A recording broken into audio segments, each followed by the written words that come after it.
ED ഉദ്യോഗസ്ഥരെ ആക്രമിച്ച കേസിൽ ഗൂഢാലോചന സംബന്ധിച്ച അന്വേഷണം CPM നേതാക്കളിലേക്ക്. മുൻ മന്ത്രിമാരടക്കമുള്ള നേതാക്കളുടെ ഫോൺ കോളുകൾ പരിശോധിക്കും.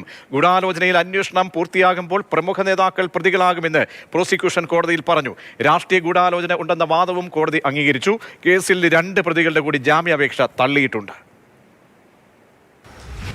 എൻഫോഴ്സ്മെന്റ് ഡയറക്ടറേറ്റ് ഉദ്യോഗസ്ഥരെ ആക്രമിച്ച കേസിലെ ഗൂഢാലോചന സംബന്ധിച്ച അന്വേഷണത്തിലേക്ക് കടക്കുകയാണ് പ്രത്യേക അന്വേഷണ സംഘം. ഗൂഢാലോചനയിൽ CPMന്റെ പ്രമുഖ നേതാക്കൾക്ക് പങ്കുണ്ടെന്നാണ് അന്വേഷണ സംഘം കരുതുന്നത്. ഇവരുടെ ഫോൺ കോളുകൾ കേന്ദ്രീകരിച്ചാണ് അടുത്ത അന്വേഷണം. CPM ജില്ലാ സെക്രട്ടറി അടക്കം മുൻ മന്ത്രിമാരടക്കമുള്ള നേതാക്കളുടെ ഫോൺ വിളി വിവരങ്ങളാണ് ശേഖരിക്കുന്നത്. ഏതെങ്കിലും തരത്തിൽ പ്രവർത്തകർക്ക് അക്രമം നടത്താൻ നിർദ്ദേശം നൽകിയിട്ടുണ്ടോ എന്നുള്ളതാണ് പരിശോധന. ഇത് സാധൂകരിക്കുന്ന നിലപാടാണ് ഇന്ന് 2 ജാമ്യഹർജികൾ പരിഗണിക്കുമ്പോൾ സ്പെഷ്യൽ പ്രോസിക്യൂട്ടർ കോടതിയിൽ സ്വീകരിച്ചത്.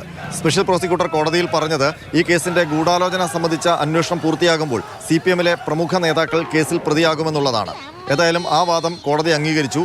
മാത്രമല്ല, ഇഡിയുടെ പരിശോധന ആരംഭിച്ച് 5 മണിക്കൂറിനുള്ളിൽ 300 പേർ പ്രതികളാകുന്ന ഒരു കേസ് ഉണ്ടാകണമെങ്കിൽ അതിനു പിന്നിൽ രാഷ്ട്രീയ ഗൂഢാലോചനയുണ്ടെന്ന പ്രോസിക്യൂഷന്റെ വാദവും കോടതി അംഗീകരിച്ചു. ഹർജി നൽകിയ 2 പ്രതികളുടെയും ജാമ്യാപേക്ഷയും കോടതി നിരസിച്ചു. ഇതോടെ ഈ കേസിൽ 22 പ്രതികളുടെ ജാമ്യാപേക്ഷയാണ് നിരസിക്കപ്പെട്ടത്. നേരത്തെ ജാമ്യം നിഷേധിക്കപ്പെട്ട മുൻ കൗൺസിലർ കൂടിയായ ആറ്റുകാൽ സ്വദേശി ഉണ്ണികൃഷ്ണൻ എന്ന പ്രതി പുതിയൊരു ഹർജി കൂടി സമർപ്പിച്ചിട്ടുണ്ട്. ഗുരുതരാവസ്ഥയിലുള്ള പിതാവിനെ ഒപ്പം നിന്ന് ശുശ്രൂഷിക്കാനുള്ള അനുമതിയാണ് തേടിയിരിക്കുന്നത്. ഈ ഹർജി വെള്ളിയാഴ്ച പരിഗണിക്കും.